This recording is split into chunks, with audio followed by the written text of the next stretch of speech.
Welcome United. We have a great episode for you today. I'm here from the Hattle Hall, Assembly Hall, to give you a sneak preview of some of the highlights and the great things coming this episode. Enjoy. He's Coach Jackson, Coach J, OG, triple OG, whatever the kids call him over there. To others, he's a mentor, a leader, a role model. But to me, that's Pops. That's the old chum. That's my dad. Freddie two-time Jackson. He's been a winner on the football field. He was a winner in the classroom.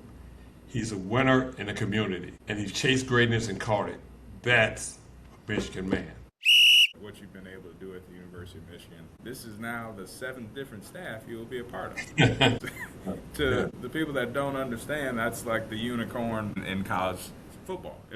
When I come here in 92, you meet a guy named Greg Harden. He's off the chart better than anything I'd ever seen. And the kids loved him because he was so real. I realized I was touching my players deeper than any other coaches were touching their players because I was letting Greg talk to him, letting Greg talk to me, understanding the value of having somebody in place to help a kid with mental health. It just made me a stronger person, a stronger coach, a stronger leader. On recruiting visits, players are taken through, through the champion area? What is that? Yeah. And they see all the 1,000+ footballs of every win Michigan has had. They see the Heisman Trophy winners. But what's also so special is Fred Jackson's right down there too.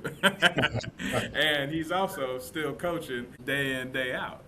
Don't get too sappy over here. I'll say I love you, Pops, and I'll end the call. Thanks, Josh. Love you, son. Love you too.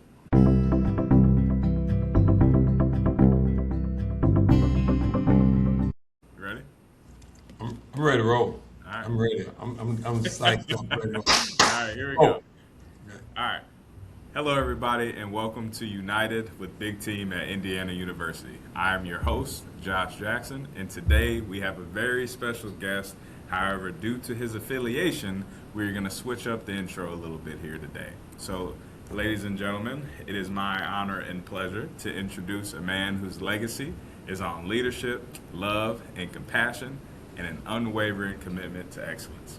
An 8-time Big Ten champion, 2-time national champion, he has dedicated 28 years to the University of Michigan football program, 28 seasons, shaping generations of student athletes and helping define one of the most storied programs in college football. Through it all, he has worked alongside 7 different head coaches, proving that true value isn't tied to change, but to consistency, trust, and impact. Born and raised in Baton Rouge, Louisiana, to Fred and Corrine Jackson, his journey began with strong roots and even stronger values. A proud Jackson State alum and former starting quarterback, has brought that same toughness and intelligence from the field into his coaching career. Over the years, he has worn many hats at the University of Michigan, from running backs coach to offensive coordinator, associate head coach, and now continues to lead as a mentor and assistant running back coach at the University of Michigan. But beyond the titles and accomplishments, he is something even greater. To many, he's Coach Jackson, Coach J, OG, triple OG, whatever the kids call him over there. To others, he's a mentor, a leader, and a role model. But to me, that's Pops. That's the old chum. That's my dad. Freddie two-time Jackson, Coach Jackson. Welcome on to the United podcast here, old chum. Welcome. Well, thank you, Josh, for having me, my son, for having me with you today. I appreciate those kind words, and I'm looking forward to, having this conversation. Yes, sir. So to build off of the intro, born and raised Baton Rouge, Louisiana, 1950, and now Freddie two-time national championship coach, and many other accolades that we were just only speaking to your time at the University of Michigan. There was another, 12 plus years of coaching outside of that and at the D1 level. So let me just ask you this, Rico. Okay. How'd you get here? From Baton Rouge, Louisiana to Ann Arbor, Michigan, with all the accomplishments and all the wins. How'd the old chum get here? Well, it started way back when I left college. I met with some folks from the Midwest who was trying to bring teachers to from the South to the Midwest. Met with a guy named Dr. Dan Murtaugh, who was over the Board of Education in sort of the Midwest areas, and he interviewed me, and I obviously told him, hey, I'm not going to need a teaching job. I'm going to play pro football for 10 years.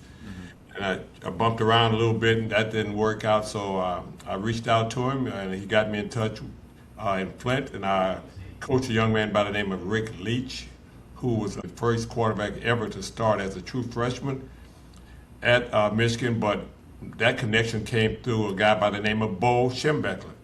Bo was like a mentor to me in everything that I did. Our relationship got strong because of Rick.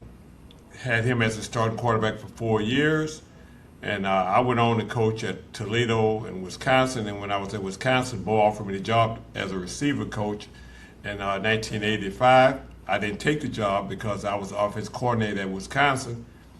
And then I rolled past 86 to 91. I'm at Vanderbilt University.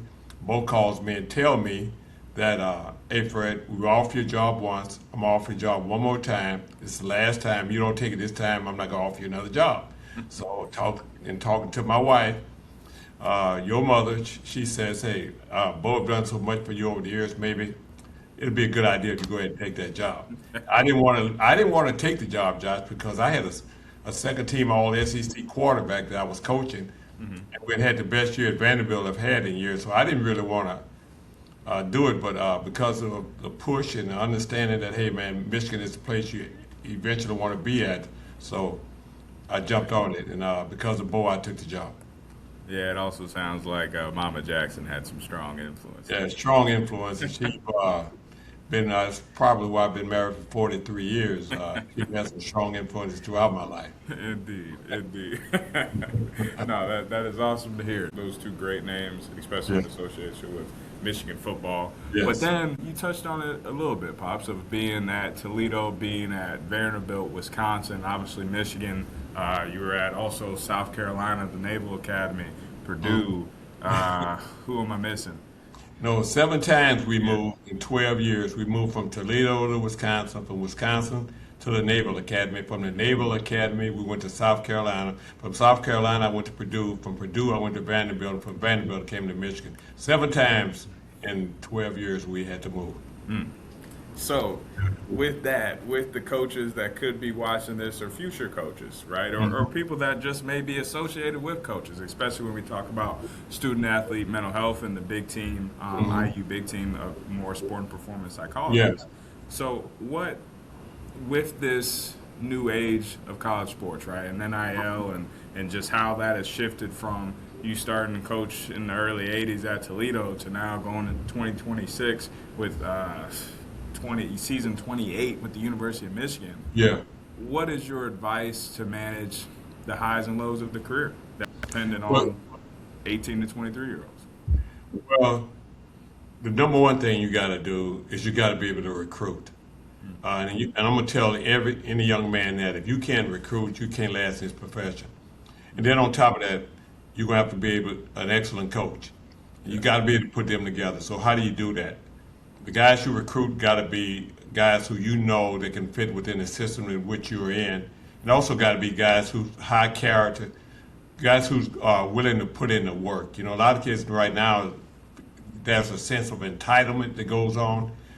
You really want to get kids in your program that got a work ethic to want to be the very best. And in that case, the only way you can make that work is that person who you're recruiting, you got to have faith in that person. Person got to have faith in you.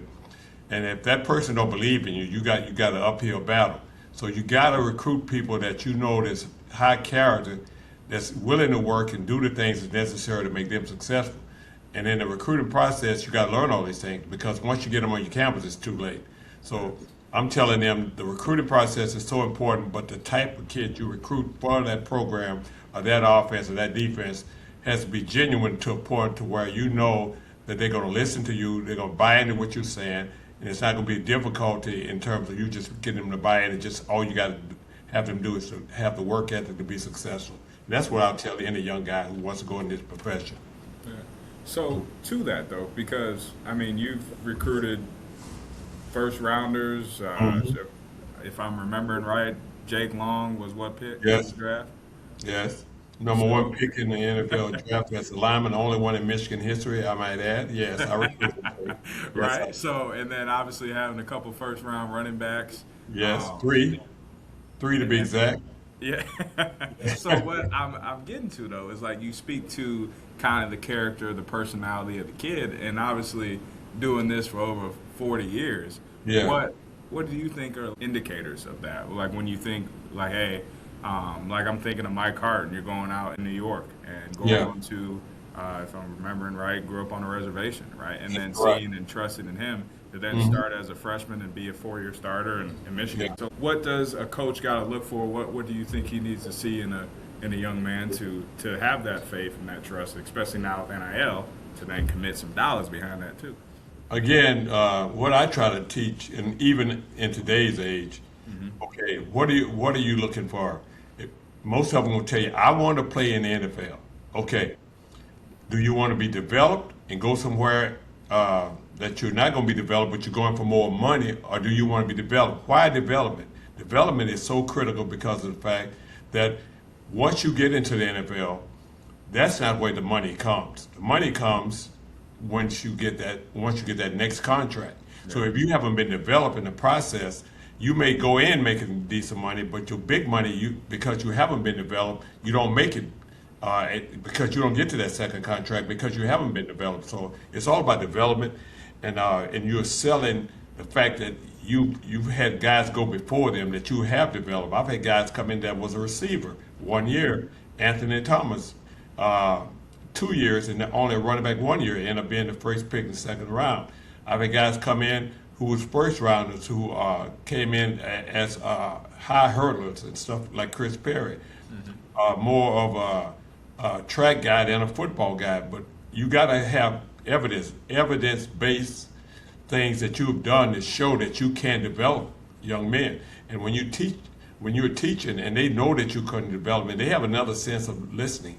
Of your encouragement to them now, they know that there's some backbone to it because they've seen you or you've done it. And a lot of times, coaches tell guys, "Well, as soon as I get you, I'm gonna get this.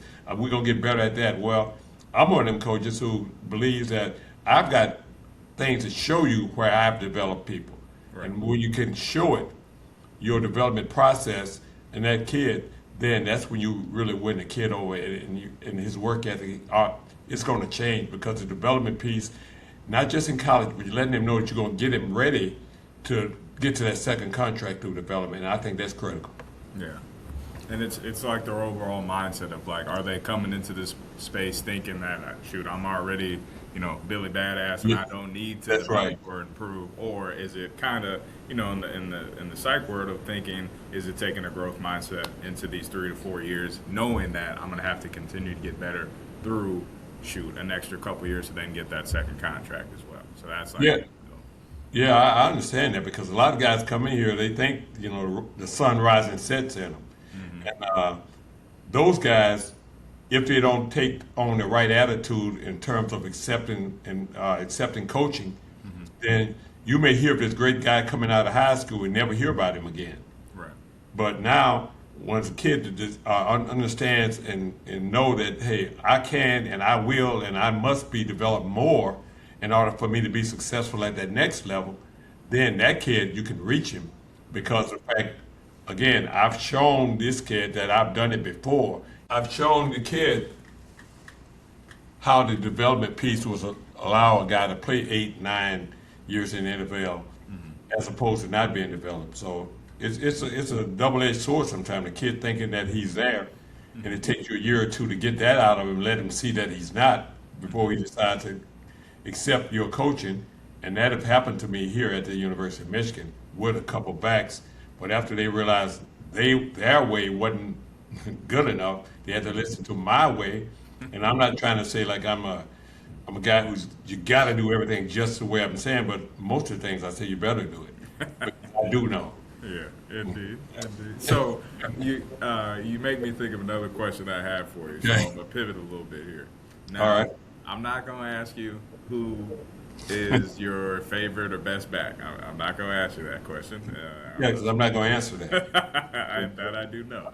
Okay. So, but tell me this: to what we're talking about, of who of the backs that you've coached at the University of Michigan, who had that work ethic, that commitment, that drive from just day one? Who was made, and also Rico, like who had balance in it as well? Because I think just overdoing and overdoing and overdoing can lead to a level of burnout. But thinking of somebody who had that commitment to a growth mindset, that had that kind of drive, but also was a well-rounded individual as well. Like who I got you on that one because I'm gonna use the name Anthony Thomas. Okay. Played wide receiver, 10th, 11th grade. Played running back senior year. Mm-hmm. Got a lot of offers from the state of Louisiana, Florida State, LSU, Tennessee, Alabama, Nebraska. A lot of people that recruited him. They recruited him the same reason I did because they know he was athletic enough and he's 220 pounds. He wasn't going to be a wide receiver at that time, of which you have now. You have 220-pound receivers, but at that time it wasn't a deal. So they all recruited him as a running back. But Anthony came in with a mindset: hey, I played running back for 1 year. I need somebody to develop me. His mother saw my genuine beliefs in some of the things that I believed in that really that made her decide that, hey, let him go and let Coach Jackson coach him. Now I got a guy who wants to be an NFL running back, played it 1 year in high school, so he put all his trust in what I knew, and he believed in the things that I taught him, and he became the first pick of the second round and played 8 years in the NFL, 9 years in the NFL because of it. He had the right mindset. He had the mindset in terms of learning the game, the mindset in terms of the work ethic, the mindset in terms of knowing scheme. So he put it all. So he was like a sieve. Everything I told him, it was so easy for him to. He wanted it. So it was easy for me to get to a guy like him because I knew everything I was teaching was sort of new to him. Right. And he listened from his top freshman year on throughout. Ended up having a great career here because again, back to the mindset was so. Hey, I know I need this coach. That's why I came here. I know I need this coach, and because of him sticking it out and going through rough times and good times, all it mixed together, he realized at the end of his career here that he was going to be ready, and he was. Yeah. Oh, A-Train. Yeah. A-Train. I gave him the name, by the way. I mean, I call him the A-Train, and he that name still is with him today, probably. Yeah, indeed. Okay. No, that's cool to hear about old A-Train, who we ran into at the Natty, right? After the game, which is cool. Right. Yes, sir. So Yeah. I think what comes with what you're saying, Pops, is there's a level of commitment that players are going to have no matter the talent, because once you get to that Power 4 level, Yes. outside of the freak of natures, things do get evened out in the way, and there's a level of commitment and growth you got to stick to. But that also plays to the coach's role and y'all's commitment to the hours and hours that is spent in that building and focus on development, focused on game planning, recruiting, and everything under the sun, right? So when you think about then a career of 40 years of coaching at the Division I level, how then have you, Ochon, manage your own family, your own values, and well-being with a job that is, probably one of the more demanding jobs that you can have? I think the number one thing that have kept me strong is because of my priority, and that is I put God first, my family second, and football third. And I was not going to sacrifice nothing that was going to pull me away from my family, regardless of the amount of hours that I had to spend in football. That I was going to take away from something I had to do with my family. So whenever I could be around my family, I was around my family. When you were growing up, when your brother was growing up, that was more important to me. And I love football. I love my coaching. But the one thing, I wasn't going to put the love of this game in the front of the family that I was a part of. So when you put God first, your family second, and then you think about the football part of it, you give it all you got, but you got to make sure your priorities in order.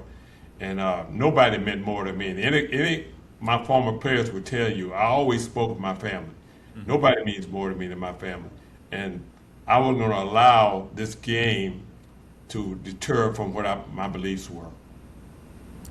Yeah, no. I'm growing up sitting in the in I believe that meeting room, Yeah. watching film and being a Same part of room. the meetings. Same I room. remember when you were young, what, 5 and 6 years old, drawing plays on this same board right here. And this is the Yeah, same room, same size, same color, yeah, same same everything. It's still here. yeah. Same fire alarm that Jeremy pulled. All that. It's still down there. Same fire alarm. It's been fixed. That's all. Indeed. He broke it. That's right. So one thing you also said there though is just obviously your love for the game. I mean Yes. you put I mean you have your playing career and then you coach 40 plus years Yeah. of football. And some may think that's insane. That's doing Yeah. something for that long. Yeah. But obviously, I mean the fun that you have, the joy that it brings you being around the guys, being around the coaches. Yeah. I Keeps guess you young. yeah, you damn right. The old Chuck running around there, Like, keeps you telling young. Bryce Make Underwood look like young Freddie J. if he's lucky. Yeah, but anyway, yeah. Yeah. Right. So Right. I don't know when you reflect a little bit, pops. What moments really stand out to you? Like what are some of the highlights of your career at Michigan thus far? And obviously still hoping to make some more, but curious what stands out. I'm gonna tell you what's gonna really shock you. Okay. I'm gonna tell you a couple things that I never forget, and neither one is a national championship. Okay. Okay. The first thing I never forget is something I always dreamed of was coaching in the Rose Bowl. Yeah. So in 1993, I coached in my first Rose Bowl, and guess what? My running back is the MVP of the Rose Bowl. I took him around. I took Tyrone Wheeler around, and you can ask him this question today. I took him around to show him the wall around the stadium, which has engraved. It's a metal engravement that has the name of the MVP in the Rose Bowl. I took him around the night before and showed him the last MVP in the Rose Bowl. I told Tyrone, I pointed up to the board. I said, "Look up to that wall." I said, "You can be up there tomorrow." And he went out and he tore it up, and he was the MVP in the Rose Bowl. That was one of my greatest feelings ever, to be able to coach and win and coach the MVP Yeah. in my first Rose Bowl. Yeah. The second one I remember some more, Josh, is sort of hard to believe, but it was my first game as a coordinator at Michigan, and we were behind 17-0 with 12 minutes to go to the University of Virginia. We had the Barber, the Tiki and the Rondé Barber, and just a loaded team. Okay. 12 minutes to go, and got some good calls in the game there. I put some pretty good ones there at the end, and we won the game 18-17. I'll never forget that game because a quarterback had to throw it 56 times for 300, I think, 40, 50 yards to win that ball game. And that's not the way we play football here. But I will always, always remember the game because this was my first game as a coordinator. And the game probably that I remember beyond that, I don't know why it's come behind games, is a game in the 1997 championship year that we played Iowa and we were behind 21-7 at half. Mike DeBoer, who's passed away, is a great friend of mine who was asking me in the third quarter, we were behind 21-7, and we just had maybe two first downs in a row. And he said, "Dang, man, it's hard getting these. It's hard." I said, "Mike, this ain't nothing but a lot of fun, man. This is fun. Just have some fun. We're gonna come back and beat this team." Yeah. And I just remember those kind of moments more than anything I can remember about winning a national championship in '97, winning a national championship in 2023. Those three things just come to my mind right away as the things that I would probably never forget. Yeah. So, couple comeback stories, but also some manifestation for your own back is kind of what I'm hearing of That's what right. our highlights to you, and Yes. leads perfect to what I got because Okay. then it's like, okay, you think about those moments being your favorite, you think about what you have manifested, what you've been able to do at the University of Michigan. Mm-hmm. Not without mentioning, this is now the 7th different staff you'll be a part of, which is to the people that don't understand, that's like the unicorn of all in college football, and especially, or shoot, just college athletics, college coaching, right? Mhm. So, what characteristics about you, Rico, do you think are what have stood the test of time and the test of 7 different staffs that have kept you at the University of Michigan? I think it's a couple, 2 or 3 things. One is we talked about it, hit on it probably a few minutes ago. Was I could recruit, Yep. and everybody know I could recruit. I could coach, and all those coaches know I could coach. And the thing that meant the most was my players cared a lot about me because they know I cared a lot about them. Because players not gonna care about you unless they know you care about them. Right. And in the process of those things, just being a recruiting coach and having a love of your players and doing things the right way. I was able to get guys to play sometimes way beyond what they thought they can play. Matter of fact, I've had guys come to the sideline and say, "Man, I didn't know I could do that." I said, "But we got you to it." And those are the kind of things I think that keep you around. The other thing is just a love for being a competitor. I've always been a competitor. I've always had to compete for anything I got in my life. And they know, like I was just talking to Tony Alford, the running back coach here now, he said to me, "Hey, one thing they knew about recruiting against me that they had to have all the I's dotted and the T's crossed because they know I was going to work, and they knew that I was going to represent the block him, and his highest integrity, and it's just the things like that make you." I think coaches are attractive to other coaches. And I was the only coach kept in 4 of those situations that you just mentioned, going from coach to coach to coach. And I think those things that I just talked about had a lot to do with my success of being able to go from staff to staff. Yeah. And as you say that, I think not many would know this story, obviously, if you go into the spring ball practice during the hardball area. Oh, how about this? You tell the story. How you came back to hardball. And when you got offered that job the next day, I think. You know what I'm talking about? Yeah. Ever since you left high school, I had a bad taste in my mouth about this place. So I went 5 years without coming in the building. 6 years, I'm sorry, without coming in this building. So Dan Brown, the coach at Ypsilanti High School, decides he want to go to Michigan practice. Couldn't get in, so I said, "I'll take you." Yeah. I took him to practice. Jim Polaki's at the desk, let him in. I walked into practice. I'm going here a few minutes. I haven't been here since this is 2022. I hadn't been in there since 2015. Right. That's the last time I've been in the building. And so I go into the building, and as soon as I go in the building, here's Denard Robinson runs up to me. "Oh man, so great to have you back in the building. I mean, we've been talking about you." And then by the time I can finish Denard, here come Ron Bellamy. Yeah. Now, I recruited Denard Robinson out of Florida. I recruited Ron Bellamy out of Louisiana. So now I got 2 of them talking to me about things. Yeah. So, I said, "Well, man, Fred, you need to come back over here and help us. We need you, Fred." Da-da-da-da-da. And then I'm standing over there, and here come Michael Hart. I'll be darned. Here's a guy I coached. Yeah. Recruited him out of New Orleans. So these first 3 guys I coached and recruited. So they all trying to pull a card on me to making me want to come back and be a part of the situation. Then here come Mike Elston, who's a guy I coached on the punt team from Ohio, and he's a D-line coach, and he comes over and sees me. So it's almost like who want to see Fred. And by then, those guys leave, and then Jim Harbaugh comes over to me. Right.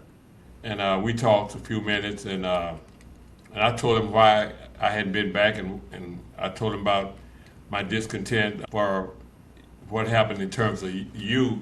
It's again, man, the lights must have like me. But this happens all the time. So then Harbaugh comes over, and he asked me if I would ever, had I thought about coming back. I said, no, I hadn't. And we talked a few minutes, and I aired out what I didn't like about your recruitment. And we don't need to get into all that today. Okay, but anyway, that's how it got. That's how I got started. And Harbaugh asked me, would I be interested in coming? I said yes, and I said, but not full time because I don't want to work full time. And so he said, well, we don't have any part time jobs, but he said, but it was a Friday. He said, I'll call you Sunday, and tell you something because I'm gonna work something out. And he called me Sunday and said they worked out a part time job for me. And from that point, I was back in. back in and what was that? Back in town again. Championships and the Natty. Came out Yeah, of that. yeah, a couple of championships in there.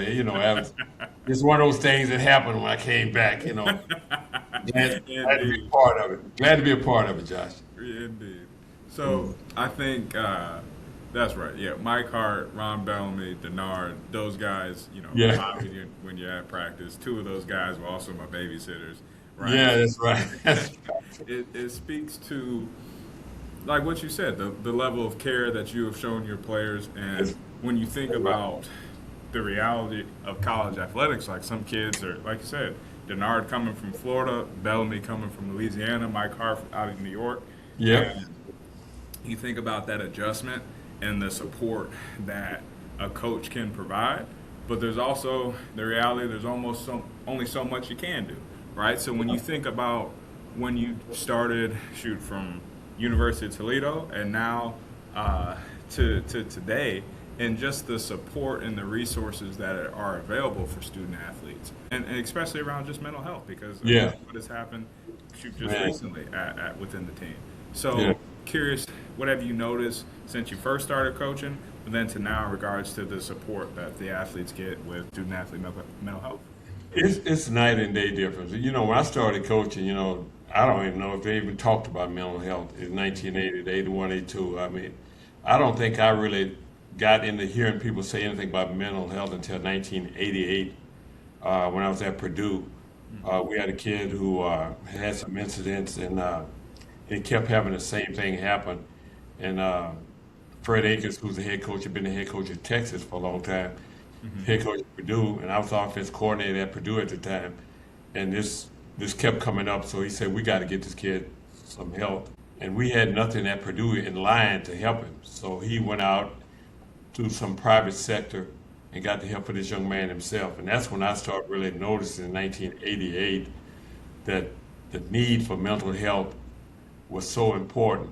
And I started thinking back to some of the things that could cause mental health issues. And not to say the concussions is nothing like that, but I remember when I was playing college football, you get dinged or something, it was just a ding, and they pop ammonia pad in your nose, you kept on going, and you run the sideline, you couldn't remember who you were, but they put you back out there anyway.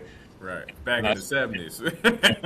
So I'm thinking about these things. I'm thinking about this young man at Purdue, and I'm not gonna call his name, but when he had these different issues, it started really coming to my mind that, man, we need somebody to really be on our staff to help these kids. I said, 'cause this is just one incident, but I said it may be several others we don't even know. And the only reason we knew of this one because it was so alarming. So as I left Purdue when you go to Vanderbilt, now they got everything in place at Vanderbilt. They got guys there to help you on the staff that was so-called, I don't know if they're called sports psychologists, but there were guys there that you can go to it was primarily for drinking and using drugs. But I'm sure that was some of the mental health issues came out of some of those conversations. But until 91, I knew of nowhere that I'd been where people actually had somebody in place to be able you can send a kid to talk to when he's having issues at home, having issues with his coaches, those type of things. That was the first year I really saw it, was at Vanderbilt.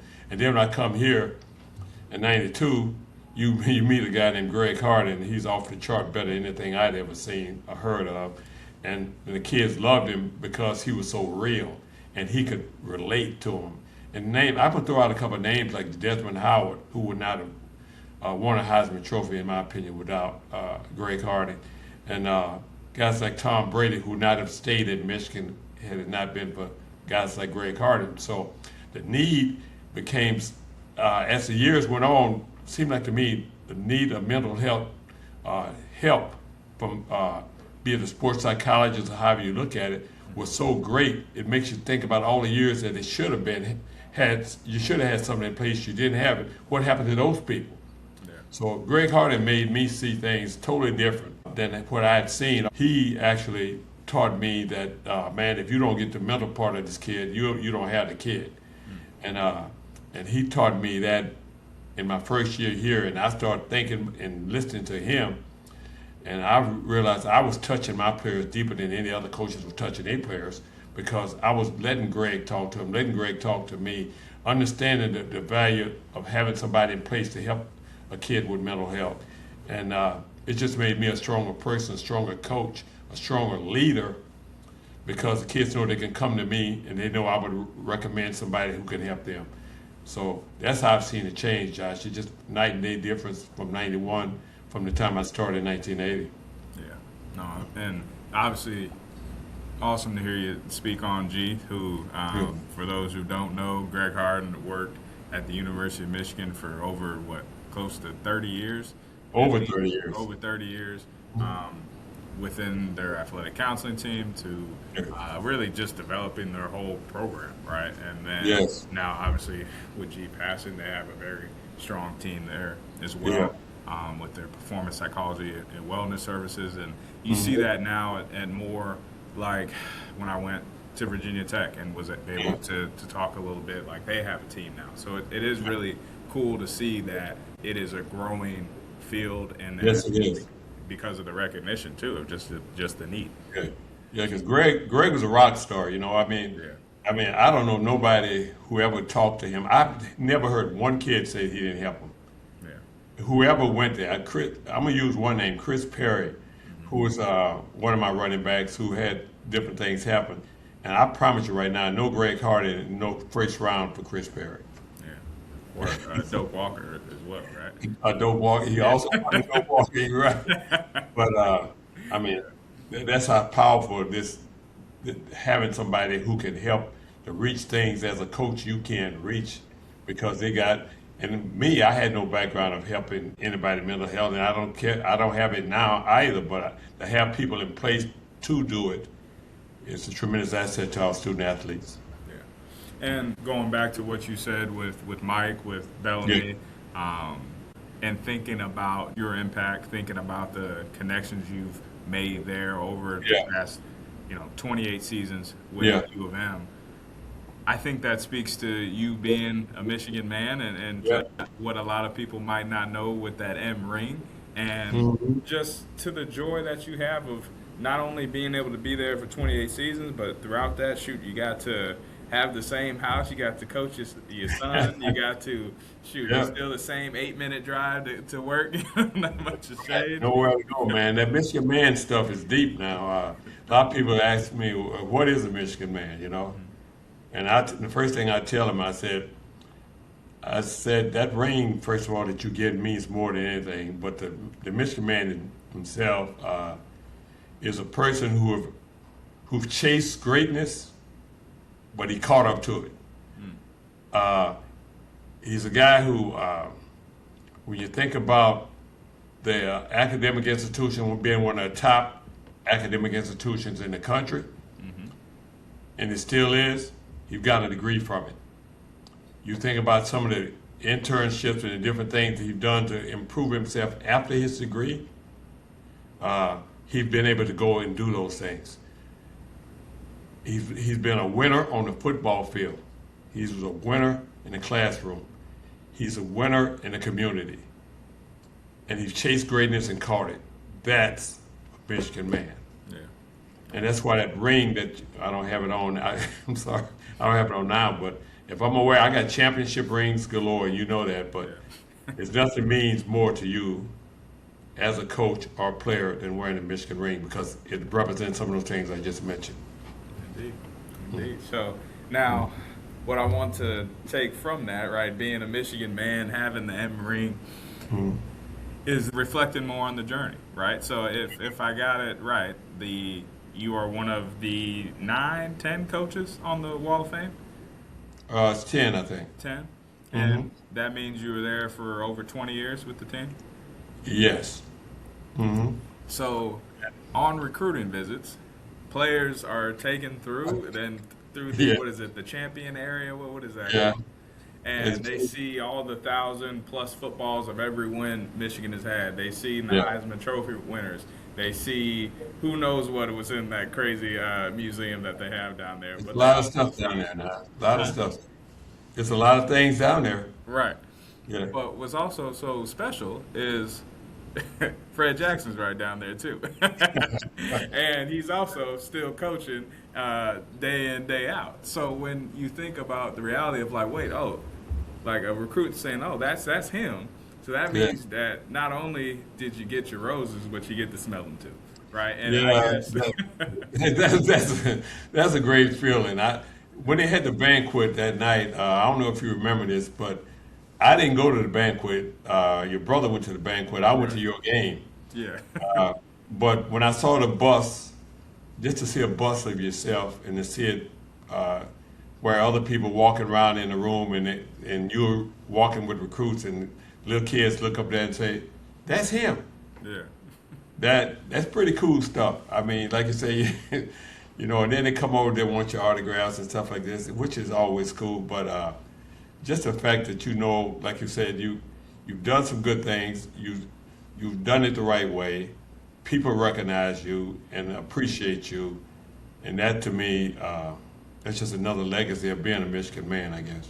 yeah. And I mean, shoot, old chum, you just threw me the live here. So for Freddie 2-time national champion Jackson. Now this legacy ain't over yet, but No, not quite. not quite. And we won't break no news. But I'm just curious, when you reflect, what do you believe is the legacy of Freddie Jackson at the University of Michigan? Well, I think the one thing they're going to say is he coached from his heart. He believed in the people that he coached in. He worked hard at everything he did. He was able to develop young men. He made young men believe in themselves. And when you put it all together, he's a true Michigan man who did everything in his power to bring glory to that block him. I think that'll probably pretty much sum me up. Yeah. But I was always trying to help somebody to get better, to be the better version of themselves. And I think as a coach, I did that. And I'm going to continue to do it until I stop. But I just feel that I've done all I can for this university. Not yet. I haven't finished doing all I can for this university. And I represented this university in the best way. Yeah. No, very well put there, old chum. Very well said. So Thank you. with that, I just, want to say, one, you damn right. That's the legacy of Freddie J, as being able to obviously be a witness of just the journey that you've had at the University of Michigan and the impact that you've had. Like the players and the love that they have for you has always been different, right? And I think that speaks to why your experience has been different than most at the University of Michigan, right? And just the impact that you've had while also being the best dad a son could ask for at the same time. So with that, I just want to thank you, Pops, for coming on here and for us being able to share 40-something minutes and just talking about your legacy or your impact. And with that, unless there's anything more to say, I'll wrap this up. I really appreciate you having me on, Josh. It means you don't realize how much it means to me. And if there's anything that I can do to help you along your young journey, you let me know. And obviously, it's my job to help my son. Indeed, and I know that. So with that, and so we don't get too sappy over here, I'll say I love you, Pops, and I'll end the call. And thank you, everybody who joined in for another United episode with Big Team at Indiana University. Thanks, Josh. Love you, son. Love you too. Yeah. Third overtime, 44-41, and a touchdown wins it. Snap back to Hilinski, drops back, has time, passes left, caught, made at the catchment of the 20-yard line, Morrow to the 10, runs for the win, dives for the pylon. Touchdown, Washington State.